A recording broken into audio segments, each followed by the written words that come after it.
When the sun comes out, the clothes come off. Are you sure that's the right idea? I don't navigate some of those family dynamics as well. I start to get further down the faster scale. When I go downtown in the summer, on the summer evenings, and I hear the club music. I'm feeling really triggered right now and feeling a lot of shame because I had made some really bad decisions in the past. My body reacts even though my brain is not engaging. So you'd say like your mind is telling you no, but your body is telling you yeah. Welcome to summer. I am your host, Trevor Windsor, and you're listening to episode 362 of the Pure Desire podcast. Here joining me, as always, is my co-host, Nick Stumbo. There she goes. There she goes again. Got an echo over there for the producer. You know, some shows, sorry to take it off of you, but you know, some shows have mics with like producers, so they like are a part of it. I think that would be a questionable decision on our part. I would agree. Okay. I know the song, but I don't know the song, and I don't know your connection. So please explain. I cannot think of the... You're looking it up right now? I was thinking, what I do know is it was done by a Christian group that crossed over. And Crossover group. Yeah, I did that song. But the connection, you know, today we're talking about being healthy over the summer.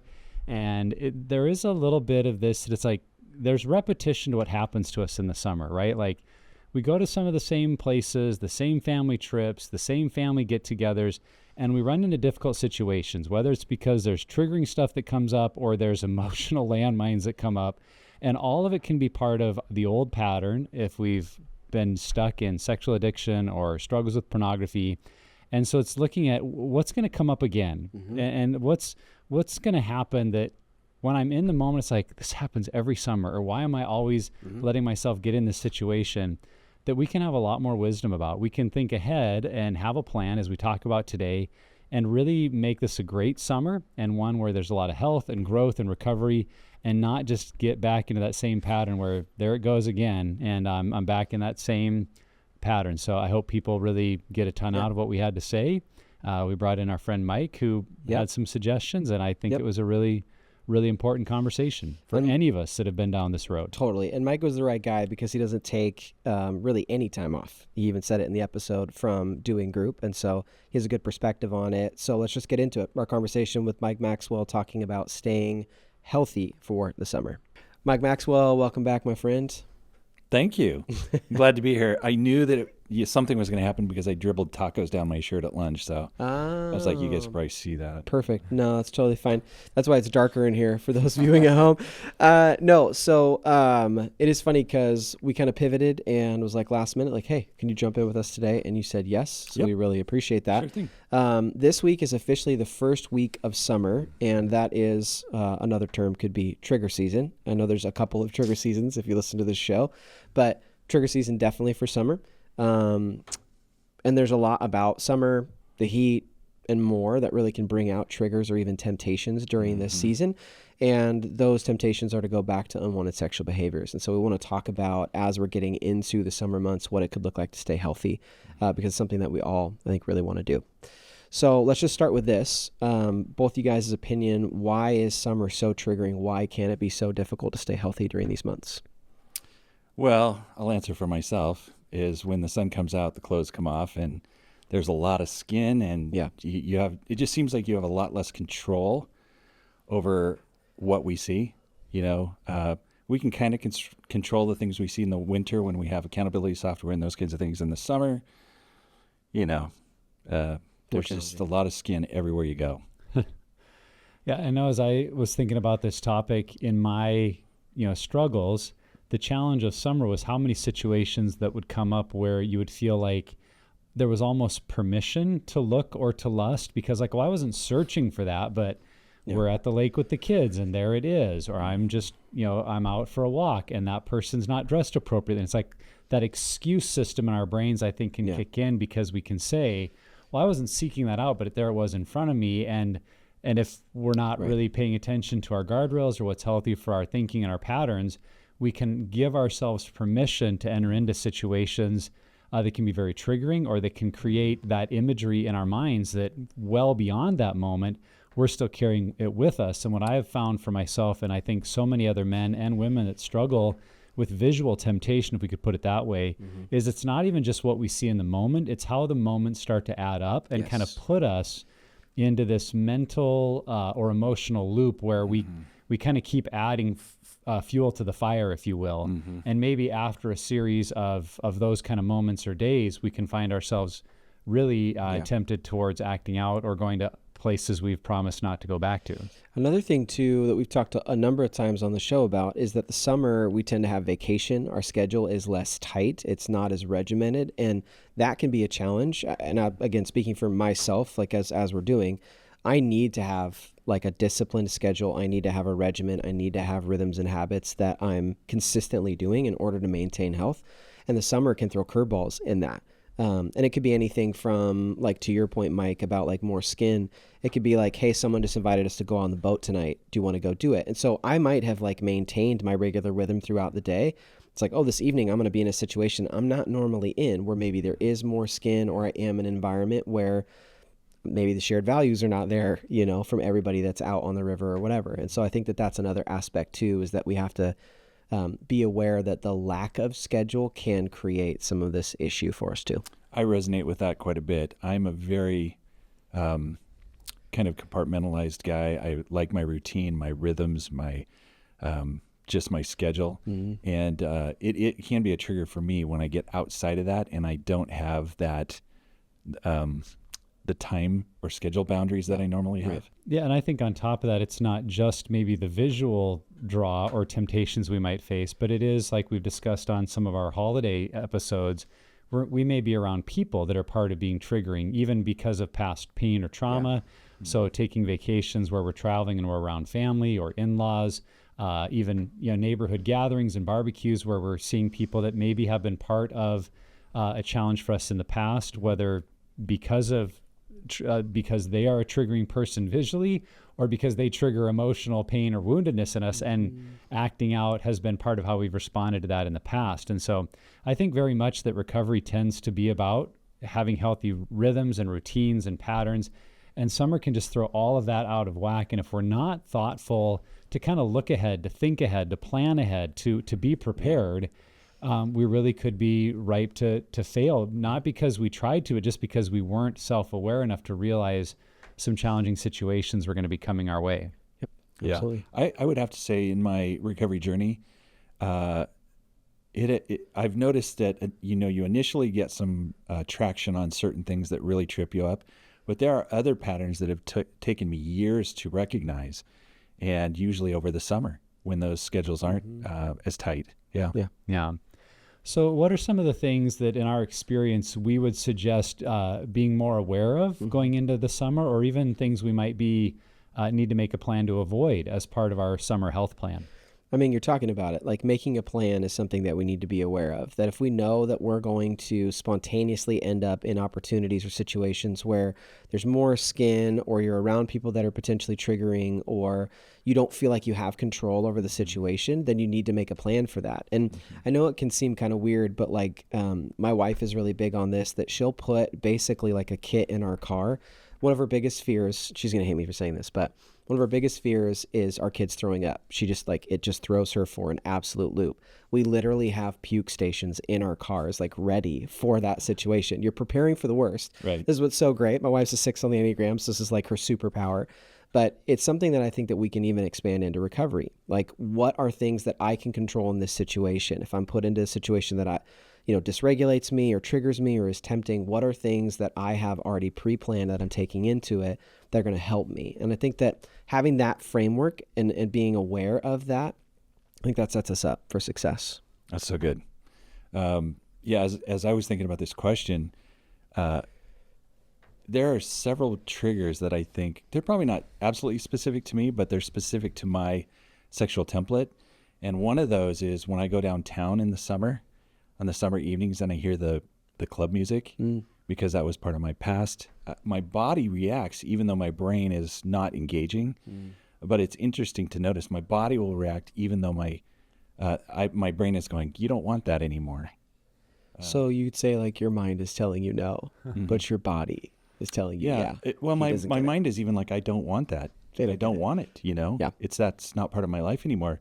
but my body's still reacting and going, I immediately remember Right. the specific scenarios that I used to engage in. Yeah. And I think that's one of the values in having this discussion, is because what can happen when we've been struggling in areas like this is our brain can literally begin releasing those neurochemicals, those feel-good hormones and chemicals before we've even chosen to. Yeah. So it's not like we made a choice to go and get triggered or find that we're starting to be ramped up into an arousal state. Our brain, because of past choices, environments, scenarios, might experience something, and it just starts to kick in that system, which is what we have to be aware of. It's why we have to practice wisdom, and to know that when that happens, to not shame ourselves and, how could I still want those things or desire them? It may just be your body and brain are still relearning different ways to respond to stimuli.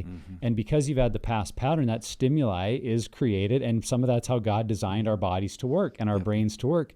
We don't have to think about it.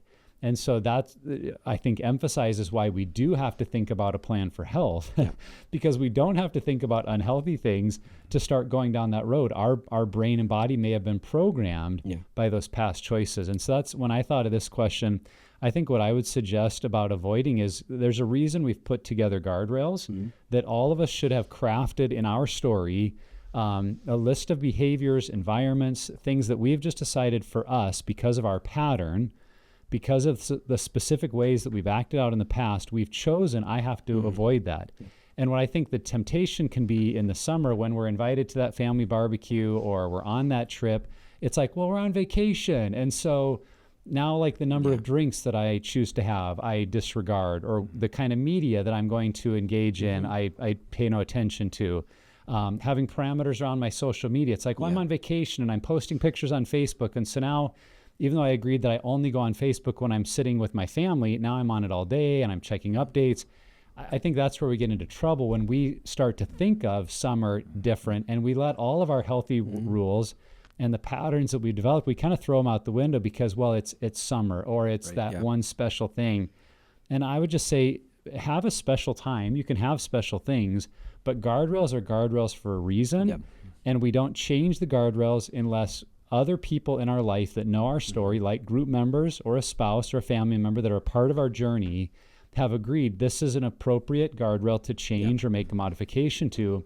Otherwise, whether I'm in my same weekly routine that I do every week or I'm on a trip in another state, my guardrails stay the same. And I think if we've got those in front of us, it just gives us a lot more wisdom and self-awareness walking into those situations than just thinking, oh, well, I've changed and I've grown a lot, so I won't have those same temptations. Going back to what I said at the beginning, we may have grown a ton. You may be experiencing incredible change, and yet your brain can still be triggered back into some of those dopamine releases. Totally. And that doesn't mean you're not changing. It just means your body and brain have a little lag time before they catch up with some of the health you're walking in. Yeah. Well, that was a great segue because the next question is, what are some of the guardrails that we should or could use during this season?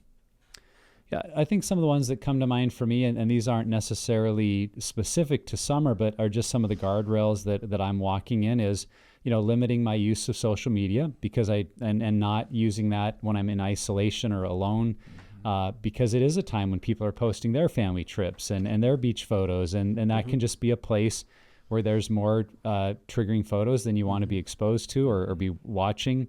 You guys know one of my activities of choice is to run, and I'm very conscientious that I'm not just out running alone by places like beach fronts and lake, where it's most likely that others may be, in less clothing, because that's just situations I want to avoid. I think too about having the importance of having a travel plan. And I know especially in the first couple of years of our recovery, this was key for me because some of those relapse patterns had been related to time off, family trips, where there would be that lack of boundaries, the lack of some of those routines, being maybe in other people's homes or hotels where guards and protections that you've put in place on your TV at home or your computer aren't necessarily there. And so I would have written up a few things in that season, like here are things I've committed to. And because my wife and I had been through full disclosure, because she knew all of my stuff, she was aware of them. And for us to have a game plan going in, how to navigate them really helped. So I think that's something to consider if you've walked some of this road with your spouse, and they know the areas that are a problem for you, to pre-trip kind of talk through, okay, here's a couple of special things that, hey, when we're at home, I don't have to worry about, but when we're at the lake house or your in-laws or this friend's place, these are going to be important for me to follow. And I just want to let you know ahead of time how I'm planning to handle these things. And then that can kind of help you feel like a team heading into those situations. Yeah, I think, Mike, you were talking about like, your body responding to going downtown and hearing the music. And, I know I've had situations too where like, coming out of spring, like track meets and things like that have been like really triggering to me in the past. I think that writing that stuff out is a form of a guardrail, is saying I'm not going to go to these things. And I also think it's important too, depending on where you are in your recovery and in your marriage, like including your spouse or including your partner in that, definitely including your group members.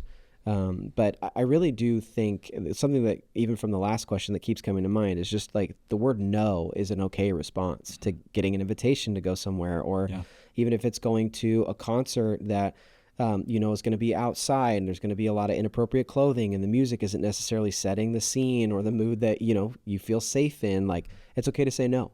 And I think that that's a tool that we can wield. And oftentimes we have this fear of missing out or missing an experience. Another one for me, Nick talked about guardrails on social media. Like mine's I just don't have social media. That's another thing that kind of helps me keep me from that mindlessly scrolling and accidentally sort of stumbling on someone's profile and beach pictures, that kind of pattern. Especially when you're in those situations where you don't have the structure. Totally. For me, being an introvert, when we get in these large family settings, I can very quickly be overwhelmed with the boundaries, not the boundaries, but the expectations that I feel might be placed on me to engage in a certain way or with certain people. And a lot of times the phone is just a really easy way to kind of check out and look totally like I'm disconnect. doing something. Yep. Yeah. Totally. So some of this stuff, specific to summer has a lot to do with visual cues, things that we see. What can we do specifically to win the battle when it comes to taking that second look or lingering gazes, that kind of thing? Yeah, I think this is such a challenging area because it really brings up at what point have I crossed from human noticing into re-engaging maybe my old addiction or pattern? And I've kind of jokingly in talks brought that up of at what point, if I noticed an attractive woman and I know it's hitting my arousal center, at what point has it become sinful for me? Is it at 0.012 seconds, at point we don't have the stop clock to just know when I've now crossed into looking too long. And I think what can happen for a lot of men and women to a degree, but maybe men being more visual, it's more something we struggled with, where we have so associated, if I notice anyone attractive, there's an immediate shame response of, why am I doing that? What's wrong with me? And I think part of it is releasing ourselves from that a little bit. I'm not saying we make excuses to just watch whoever we want, but there's also a part of this we need to realize, my ability to recognize beauty, to be attracted to it, is how God designed my brain to work, my eyes to work, and certainly sin and Satan can hijack that and use it for evil purposes. But I think we could help ourselves by calming down a little bit and going, okay, I've noticed someone that seems attracted to me, or I'm becoming aware that in my brain I've found an image or a person that I would like to look at, and not just immediately going to the shame point, but of having the thought of, okay, how do I respond to this and how do I respond well? And we've talked about situations like if you're going to a family day at the lake, that I've brought activities that I can purposefully engage in, like a book to read, games to play with my kids, and I'm not just sitting around, people watching, because that's going to cause problems. But another thing that I brought up when it comes to those gazes or those looks is to really think through how much I'm actually battling my past, not what I'm seeing in the present. So let me give you an example of that. If you're sitting at the lake and enjoying a day with your family and someone goes by in a ski boat, they're probably a couple hundred yards away from you out skiing, but your brain can visually pick up in an instant, like a color and a style, and you can tell it's a woman in a bikini. Mm-hmm. But from that far away, can you actually tell what they look like? You don't really know, but your eyes take it in, and then what does your brain do? Your brain makes a decision about what that person looks like. And does your brain make a decision to have it be someone ugly, unattractive, a totally different age group from you? No, your brain makes a decision to say, oh, that's this type of person. And I bring that up because I think when we realize I'm not battling my eyes as much as I'm battling my brain, it changes where we need to really fight, because we've all been given, some well-intended advice about bouncing your eyes and look somewhere else and divert your gaze. And we should do those things. But I think more important is that battle in the mind of like, okay, I don't actually know what I've seen. I'm not just going to pick that image. And I've encouraged people to think of some internal responses. I've told the story about like when I'm out running, I've noticed the same phenomenon happening with a female jogger or walker, and my brain will start to try to pick an image of someone that's attractive. And instead, I've conscientiously decided I'm going to decide that it's my mom or my sister or a friend, and I'm going to start praying for them. Because that's just as likely as whatever image my brain picked. And when I personify it to someone I care about, now I'm engaged in thinking about them and praying for them, and not the supposed person that I may or may not have seen passing by. Right. Or you might have a phrase that you just have decided, okay, anytime my brain starts to latch onto an image, I'm going to use a phrase like, that is a daughter of God. That is someone that Christ made in his image. That's someone of unsurpassable worth in God's kingdom. Something to, again, bring me out of the mental loop and back into some reality of that this is a person, not an object. This is a mother, a daughter, a sister, a friend, someone that God created for a purpose and on purpose. And it just changes, I think, the landscape, because yes, what we do with our eyes is important, but what we do with those thoughts and how they land in our paradigms of arousal and all of that is, I think, more important. And many people just never thought about that I've got to really pay attention to what is creating the temptation. Is it actually what I'm seeing, or what I'm letting my brain do with what I think I've seen? Yeah, it's interesting. As you were talking, there's a lot of things I identified with.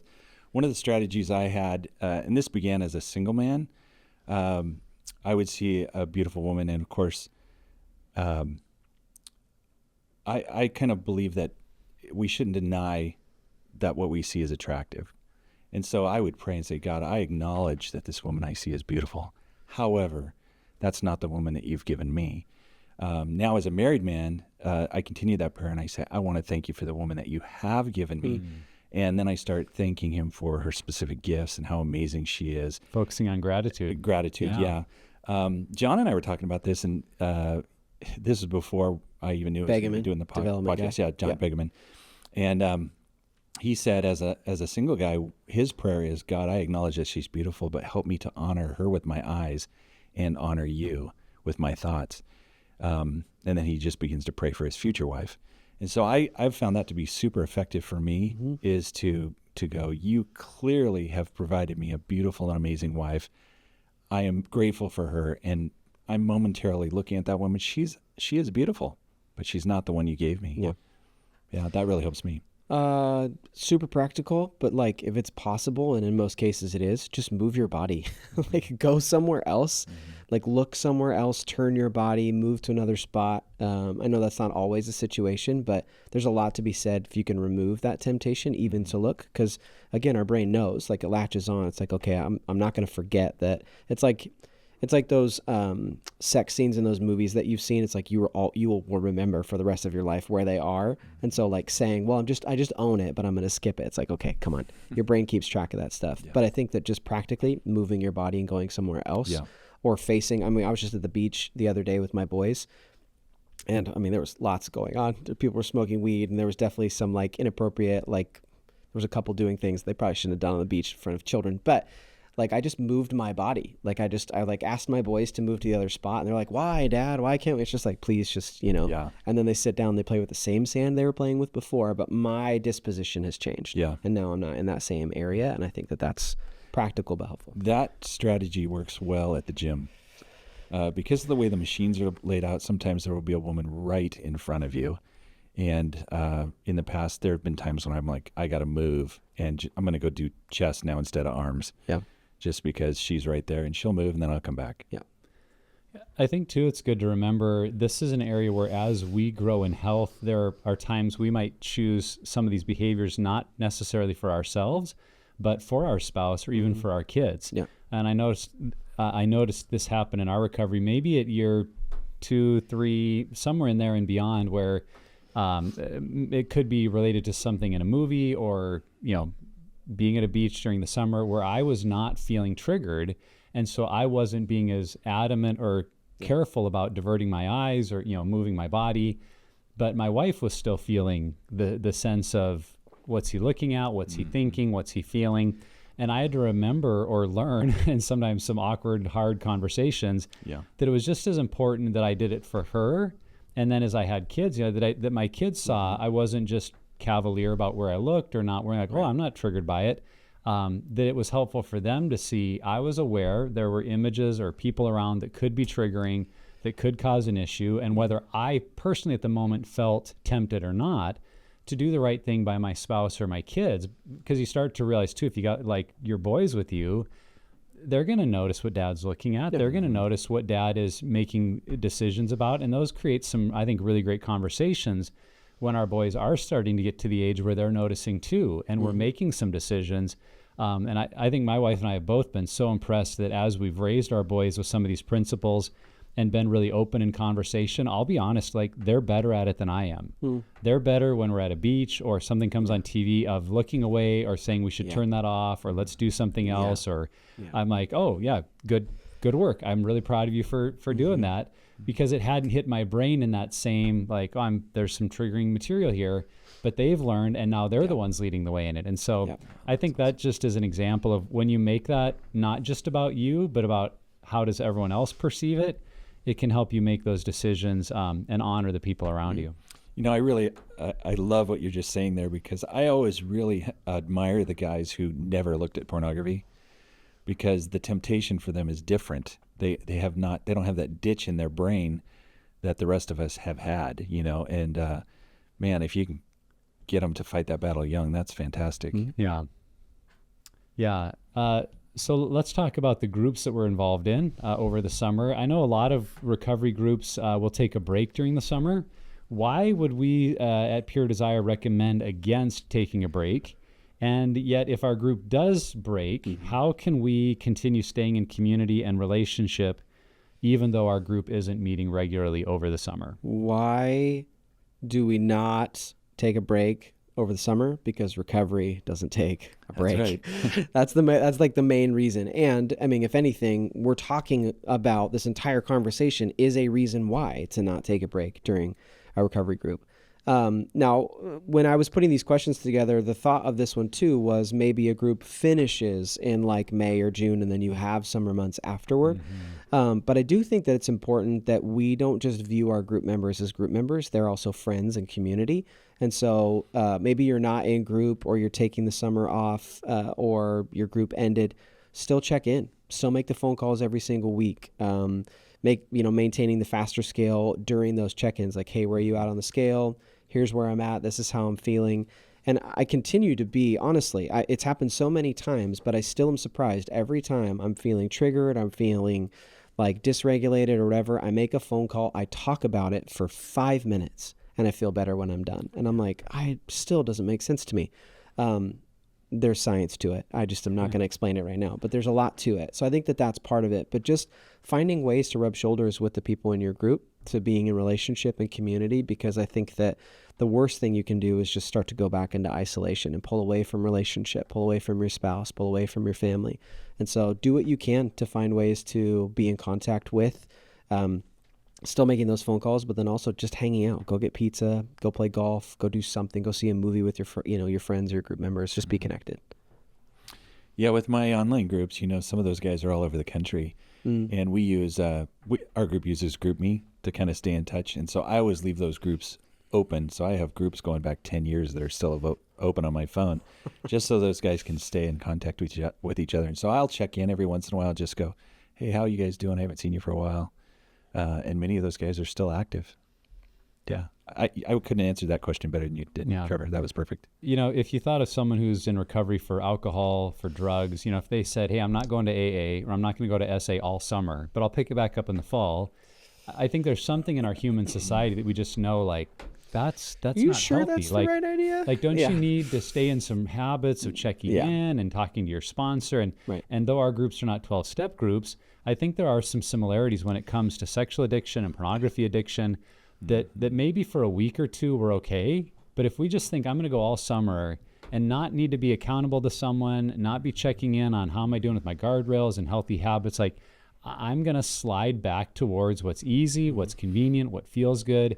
And maybe I don't notice it in the first week or two, but I guarantee by the end of the month, by the end of the summer, and I've heard this from a lot of guys, like it is too long to not be engaged in intentional recovery. And so that's why we've tried to say if you're running a Pure Desire group and it's for recovery, you need to the best of your ability. And I know there's some weeks like, man, 2/3 of the group was gone. We took a week off. Like, okay, I get that. But more often than not, to keep moving forward, even if you're missing a couple of the guys, because the rhythm for the ones that are there is important. And when the guys that aren't there, they know my group is still meeting. When I get back, I'm jumping right back in. It just does something for our brain and for our mindset. And that's how I would answer the question about if our group is taking a break, what do we do? Is I think we need to be able to answer the question, if we're a man or a woman and we're in recovery from anything, to say, to whom am I choosing to be intentional to share updates about my recovery on a regular basis? And that doesn't have to be a whole group if you're not in one currently, but there had better be a trusted friend or two. There had better be someone that you really feel they're going to help me keep taking these steps. And I am choosing to go to them, not waiting for them, because that's another downfall that we hear a lot from people who say, well, I told my group to call me anytime this summer. Well, guess how many times your group called you?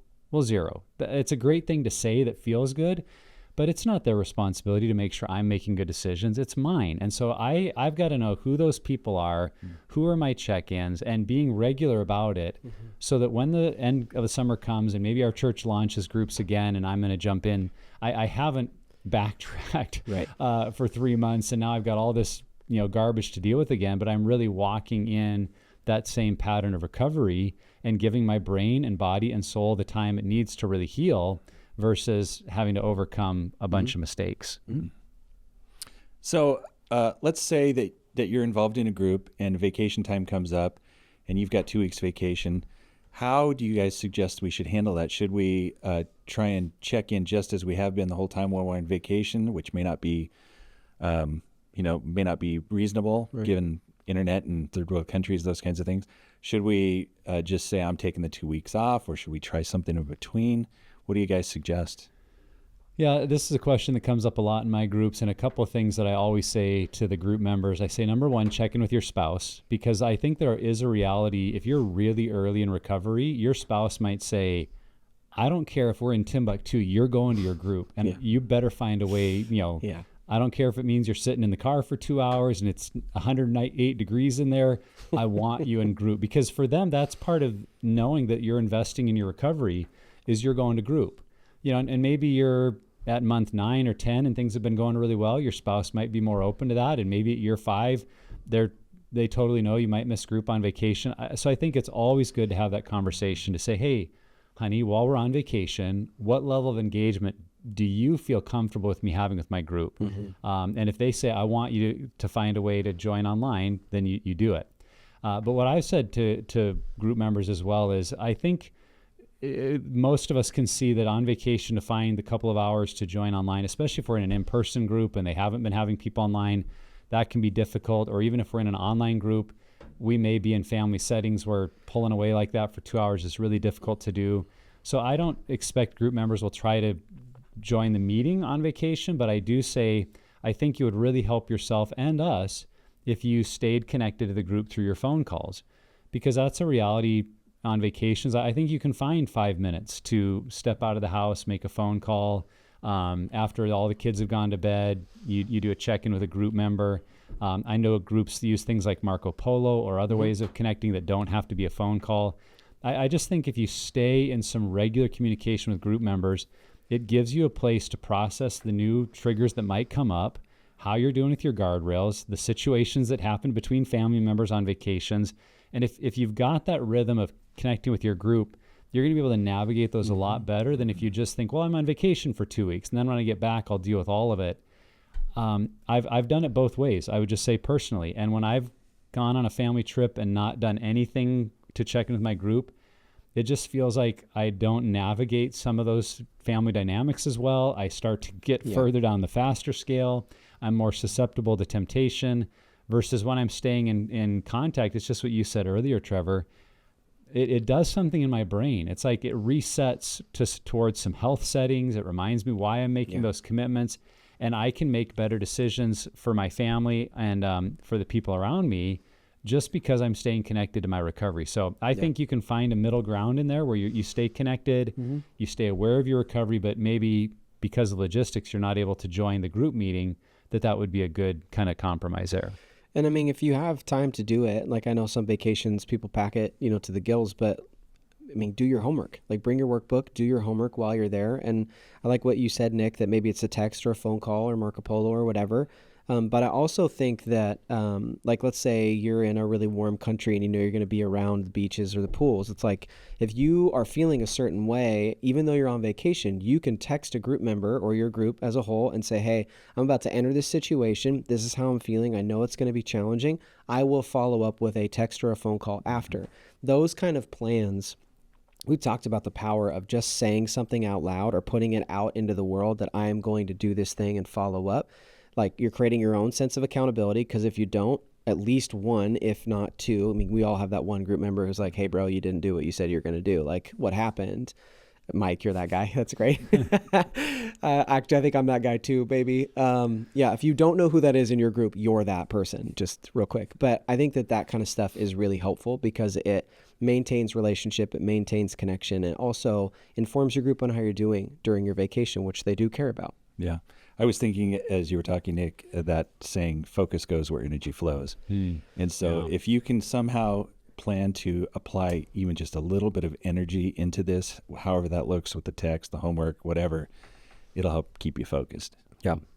Well, and I think it helps too to look at what are the opportunities that a trip, a vacation, summer months presents, where there may be more time to read that book that I've heard group members recommend to me, or to listen to that podcast that I heard a group member say, hey, have you checked this one out? To watch a webinar or a seminar on healthy choices or on sexual integrity, like whatever it is if we've got more space and margin, how are we using it for good and not just, well, I'm sitting around at my in-laws doing nothing and this is what we do on vacation and feeling like you've wasted that time. Look ahead to what the opportunities are and take advantage of those moments. Yeah. So good.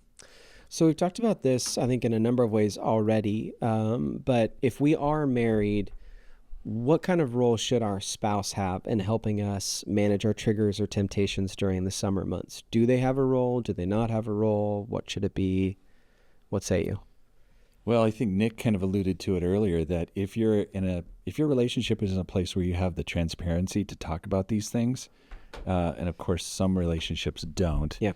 I think it's good to address it ahead of time if you can. What we've talked about so many times is you don't want the spouse to become put in that parental role. So I think this kind of depends on where you're at in your walk and what kind of transparency you have around this with your spouse. Yeah, I think if our spouse has been involved in recovery, they're doing a Betrayal and Beyond group, or we've done counseling together, it can be really helpful before a trip, before a vacation, or just at the beginning of the summer to have some honest conversation and ask them what are situations coming up that cause them to be fearful, that have maybe been a trigger for them, that have caused issues in the past. Because one of the things I found, and I think it's the way the male brain is maybe a little more compartmentalized, the ways we've maybe tried to deal with shame, that we forget things intentionally or unintentionally, that there would be situations I would forget about, but my wife would not, because it was painful to her. Her brain was doing the opposite. Her brain was holding on to it like God designed it to say, well, don't get hurt again. And so let's not forget this really hurt us.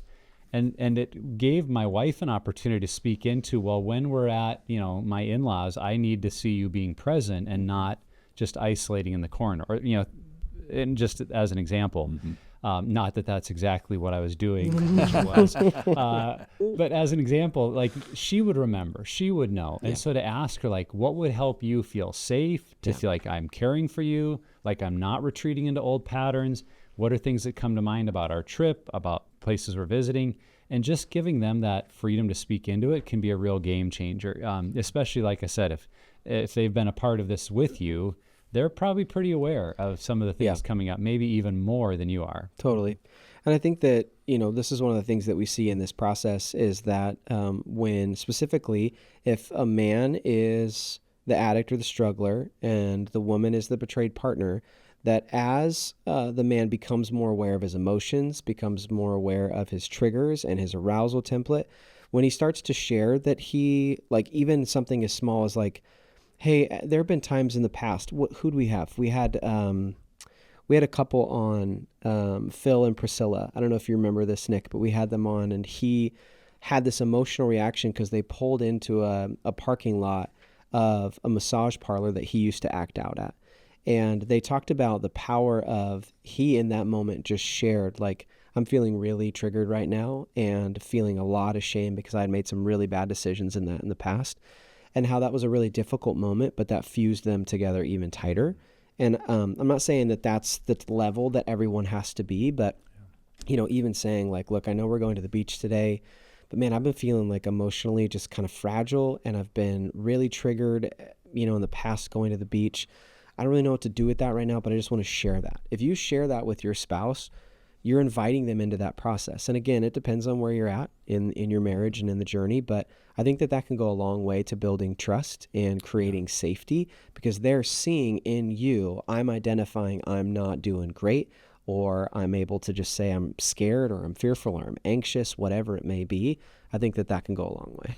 Such a great reason for the spouse to be involved in this process too, because that situation right there is one where a lot of guys really struggle and they feel like they can't win because the wife wants to go to the beach. They might be going, I don't think I'm ready, but they can't say anything. And so they're stuck in this situation where if I say something, my wife is going to get mad at me. Pretty common in the groups that I've been a part of. So as you guys think of the summer months and some of these conversations, what are some of the main tools that you most use in practicing health for the summer months?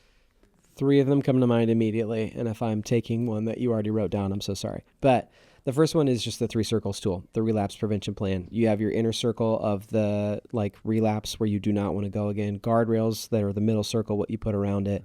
And then really the outer circle is the healthy habits you put in place.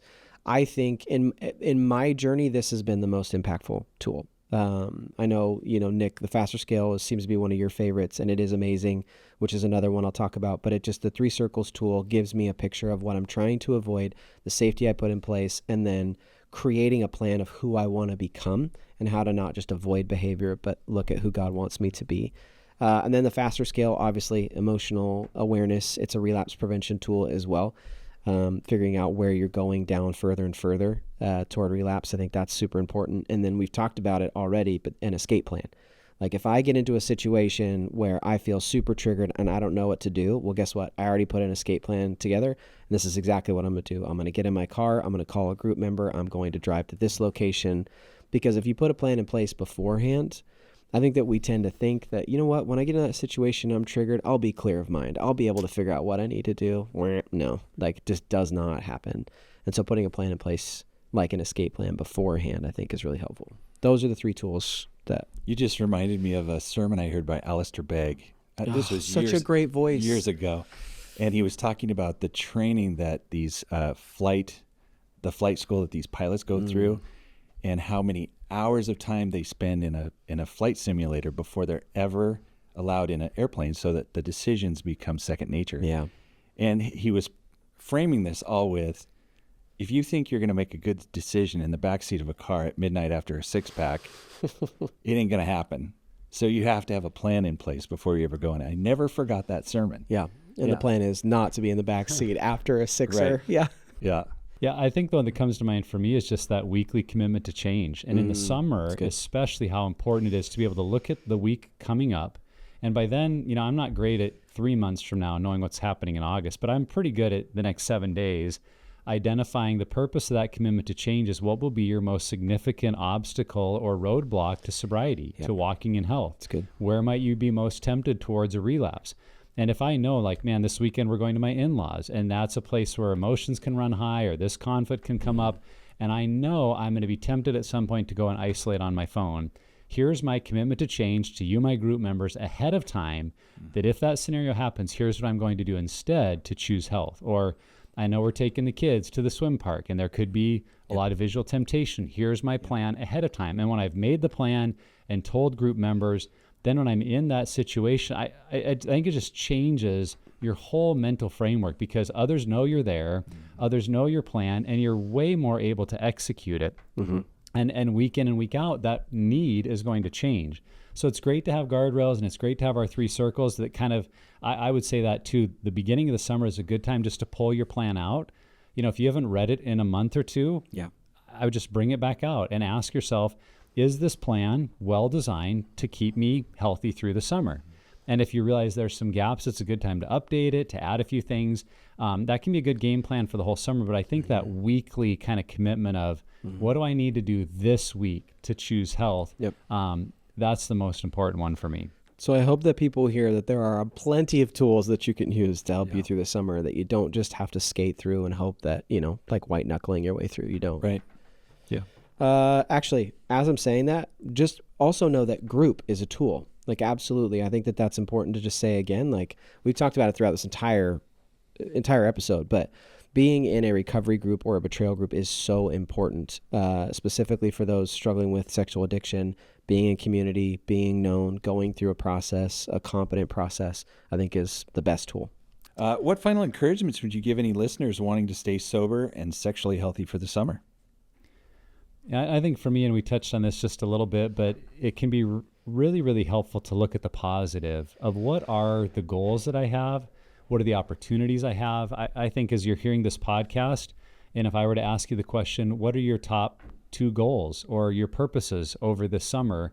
If nothing comes to mind, that's a great place to start, just between you and the Lord, or maybe with your journal, maybe with your spouse or a close friend, to just process, like, what do I really hope to get out of this summer? Is it growing in connection with my kids? Is it looking to really honor my spouse by doing some projects for them? Is it quality time with some of my best friends? Is it group work? Is it that resource I want to read? Whatever it might be, like, if I've got a few things in mind that really shape the positive of my summer, to be able to say, when I get to Labor Day and I look back, what will make this a good summer? And really beginning to run after those things versus just saying, my goal is to get to Labor Day and not have relapsed or done something stupid. Right. I mean, that's none of us want to do that. But I don't know about the stupid part, but the relapse part, maybe, for sure. If that's your only goal, what you're avoiding, it's not nearly as powerful as also what you're moving towards. And so I think just look at all of these areas of trigger, temptation, problem spots you've had in the past and say, instead, what are the opportunities in those moments? And I think for so many of the illustrations we've used here, it is at places like beaches and parks and lakes and oceans, and which really can be the place of some of our greatest family memories. And so looking at that positive to say, Lord, how could I make some of the best memories with the people I love and not allow the enemy to taint it with something that happens on the side or something that I run off to on my own, and then just really game planning around it and doing everything in your power, using your creativity and your skill and your mind to create those memories and those moments. I think you'll look back and realize you've really had a great summer and haven't allowed your brain to go back into those old patterns. Yeah. For guys like you and me, Mike, I think it's important to say, like, make a plan and plan ahead.